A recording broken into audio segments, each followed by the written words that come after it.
আশুরা রোজার ফজিলত সম্পর্কে আমরা সবাই কম বেশি জানি। নবী করিম সাল্লাল্লাহু আলাইহি সাল্লাম থেকে প্রসিদ্ধ হাদিস রয়েছে, সহিহ মুসলিমে বর্ণিত হয়েছে, আবু কাতাদা রাদিয়াল্লাহু তাআলা বর্ণনা করেছেন যে নবীজি ইরশাদ করেছেন, সিয়ামু ইয়াউমি আশুরা আহতাসিবু আলাল্লাহি আন ইউকাফিরাস সানাতাল্লাতী ক্বাবলাহ।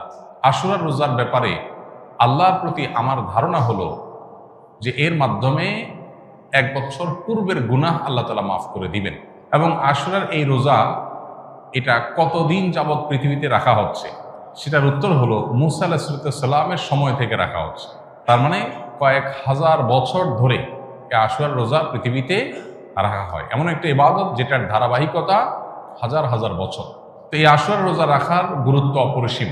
সাহাবায়ে কেরাম নিজেরা তো রাখতেন, নিজেদের বাচ্চাদেরকে পর্যন্ত এই রোজা রাখতে উদ্বুদ্ধ করতেন যারা রোজা রাখার মতো তাদেরকে, এবং সেই সাথে তাদেরকে খেলনা ইত্যাদি দিয়ে ভুলিয়ে রাখতেন।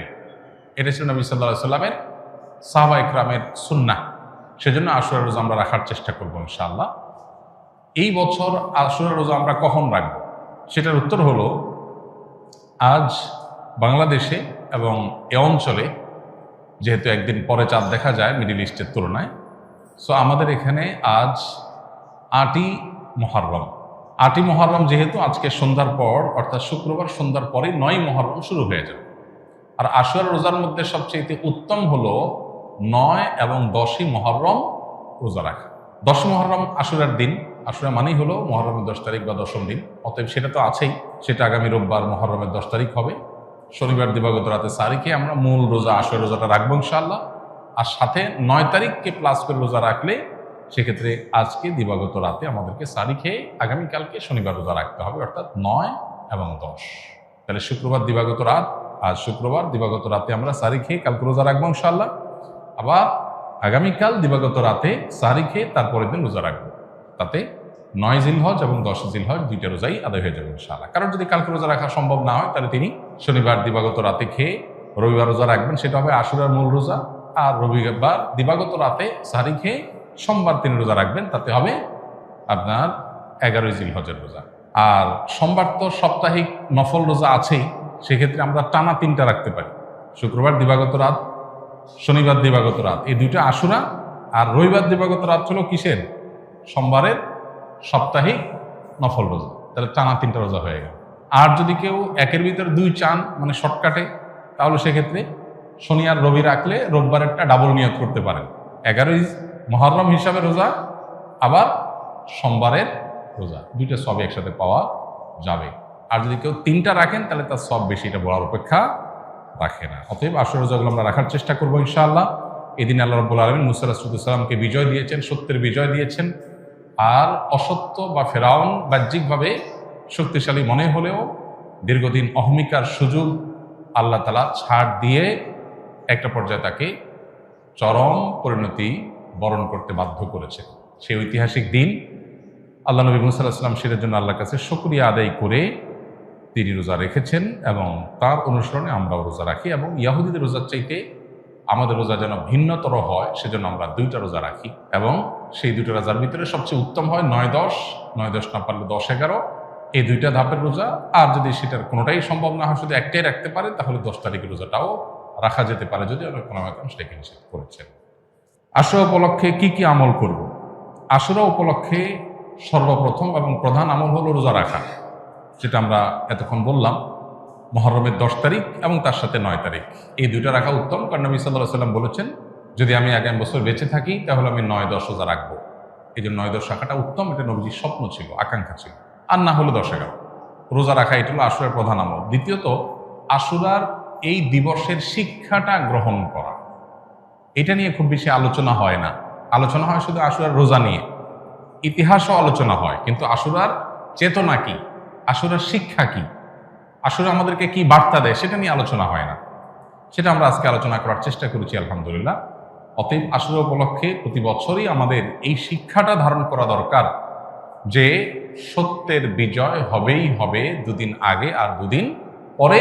আর অসত্য এবং বাতিল লাঞ্ছিত, অপমানিত, পরাজিত, নিমজ্জিত হবেই হবে, সেটাও 2 দিন আগে বা পরে। ফেরাউন শক্তিশালী ছিল, ফেরাউন ক্ষমতাবান ছিল, জালিম ছিল, তাই বলে তার পক্ষাবলম্বন সত্যের অনুসন্ধানে মানুষরা করেনি। মুসা আলাইহিস সালাম দুর্বল ছিলেন, তার অনুসারী বনী ইসরাঈলও দুর্বল ছিলেন। তারা শোষিত ছিলেন আর ফেরাউন শোষণকারী ছিল। এই দুইয়ের মধ্যে আল্লাহ তাআলা চূড়ান্ত হাসি, শেষ হাসি, চূড়ান্ত বিজয় এটা দান করেছেন কাকে? মুসা আলাইহিস সালাম। অতএব সত্যের বিজয় হয় 2 দিন আগে আর পরে। এই চেতনা, এই শিক্ষা মাথায় রেখে যদি আমরা চলি, আমরা সত্যের সাথে থাকবো, সেটা দুর্বল হলেও সত্যের সাথে থাকবো, সংখ্যায় কম হলেও। আমি শুধুমাত্র শক্তি, সামর্থ্য, দল, গ্রুপ, মতাদর্শ এগুলো দেখে, জোয়ার দেখে আমি চলবো না, আমি আদর্শের ভিত্তিতে চলবো। এই শিক্ষাটা আমাদেরকে আসলে দিয়ে থাকে। অতএব সেই শিক্ষাটা আমরা ধারণ করার চেষ্টা করবো ইনশাআল্লাহ। আশুরা উপলক্ষে একটা হাদিস, যে হাদিসকে ইমাম তিরমিজি রাহিমাহুল্লাহ বিশুদ্ধ বললেও, হাসান বললেও অন্য ইমামরা অনেকে জয়ীফ বলেছেন, সেটা হলো এই দিনে আল্লাহ তাআলা আল্লাহর বান্দাদেরকে মাফ করার ইতিহাস আছে। অতএব পরবর্তী জাতিরাও আল্লাহর কাছে তওবা করলে এই দিনে তওবা কবুল হবে, আল্লাহ তওবা করবেন, কবুল করবেন। তো সেই হাদিসের উপর ভিত্তি করে কেউ আল্লাহর কাছে এই দিনে ইস্তেগফার এবং তওবাও করতে পারে, যেহেতু নফল আমল, এটা চাইলে কেউ করতে পারেন। মুহররম আসলেই মুআবিয়া রাদিয়াল্লাহু তাআলা আনহুকে নিয়ে বিভিন্ন আলোচনার জন্ম নেওয়া হয়। হযরত মুআবিয়া রাদিয়াল্লাহু তাআলা কি সাহাবী ছিলেন? মুআবিয়া রাদিয়াল্লাহু তাআলা সাহাবী ছিলেন, এটা নিয়ে তো কোনো প্রশ্ন থাকার সুযোগই নেই। আমরা সবাই জানি তিনি সাহাবী ছিলেন এবং মুআবিয়া রাদিয়াল্লাহু তাআলা আনহু আমাদের সমস্ত মুসলমানদের কাছে শ্রদ্ধার পাত্র। সাহাবীদের সমালোচনা করতে নবী সাল্লাল্লাহু আলাইহি ওয়াসাল্লাম পরিষ্কারভাবে নিষেধ করেছেন। সাহাবীদের সমালোচনা করা, তাদেরকে গালমন্দ করা, এই গালমন্দ করতে নবী সাল্লাল্লাহু আলাইহি ওয়াসাল্লাম নিষেধ করেছেন। মুআবিয়া রাদিয়াল্লাহু তাআলা আনহু সহ সাহাবা ইকরাম সম্পর্কে আমাদের ধারণা হলো, মানুষ হিসেবে তারা কেউ ভুলের ঊর্ধ্বে নন, তাদের কোনো ব্যক্তিগত ভুল থাকতে পারে। কিন্তু প্রথম কথা হলো, সাহাবীদের ব্যাপারে কোরআন ও সুন্নাহ যে সমস্ত মর্যাদার কথা বলেছে, সেই সমস্ত মর্যাদাগুলোর কারণে তাদেরকে আল্লাহ যদি মাফ করে দেন, আপনি আমি সমালোচনা করার কে? বদর যুদ্ধে অংশগ্রহণকারী সাহাবীদের সম্পর্কে নবী সাল্লাল্লাহু আলাইহি ওয়াসাল্লাম বলেছেন, সহিহ বুখারীতে আসছে, আমালু মা শি'তুম কাদ গাফারাল্লাহু লাকুম, তোমরা যা খুশি করতে পারো, আল্লাহ তোমাদের মাফ করে দিয়েছেন। কত বড় কথা! অতএব সাহাবীদের গালমন্দ করা, নিন্দামন্দ করা জায়েজ নাই। হোসেন রাদিয়াল্লাহু তাআলা আনহুর যে কারবালা ঘটনায় নির্মমভাবে সপরিবারে শাহাদাত বরণ করেছেন, সেটার সাথে মুআবিয়া রাদিয়াল্লাহু তাআলা আনহুর কোনো দায় নেই। অহেতুক অনেকে সেটাকে জড়াবার চেষ্টা করেন। হোসেন রাদিয়াল্লাহু তাআলা আনহুর শাহাদাতের সাথে ইয়াজিদের যে সম্পর্ক বা ইয়াজিদের বাহিনীর যে সম্পর্ক, সেটাকে মুআবিয়া রাদিয়াল্লাহু তাআলার উপরে দায় চাপানোটা একেবারেই অহেতুক। হ্যাঁ, মুআবিয়া রাদিয়াল্লাহু তাআলা আনহু তার ছেলেকে দায়িত্ব দিয়েছেন, দায়িত্বে রেখেছেন, এটা তার ইজতিহাদ, এটা তার ভুল, এটা তার গবেষণা, এটা ভালো হতে পারে, হয়তো বা বাস্তবে সেটা ভুল হতেও পারে, কিন্তু এটা গবেষণা। গবেষণাগত ভুলের জন্য কেউ কোনো মুস্তাহিদ সমালোচনার যোগ্য, গালমন্দ অন্তত করার উপায় বা সুযোগ থাকে না। বিধায় মুআবিয়া রাদিয়াল্লাহু তাআলাকে নিয়ে আমাদের ধারণার পরিবর্তন হওয়া উচিত। আমাদের সমাজে দেখা যায় মুহররমের 10 তারিখ আসলেই অনেক রেডিও চ্যানেলে, অনেক মিডিয়াতে মুআবিয়ার সমালোচনা করা হয়। এটা সুস্পষ্টভাবে শরিয়ার লঙ্ঘন। নবী সাল্লাল্লাহু আলাইহি ওয়াসাল্লাম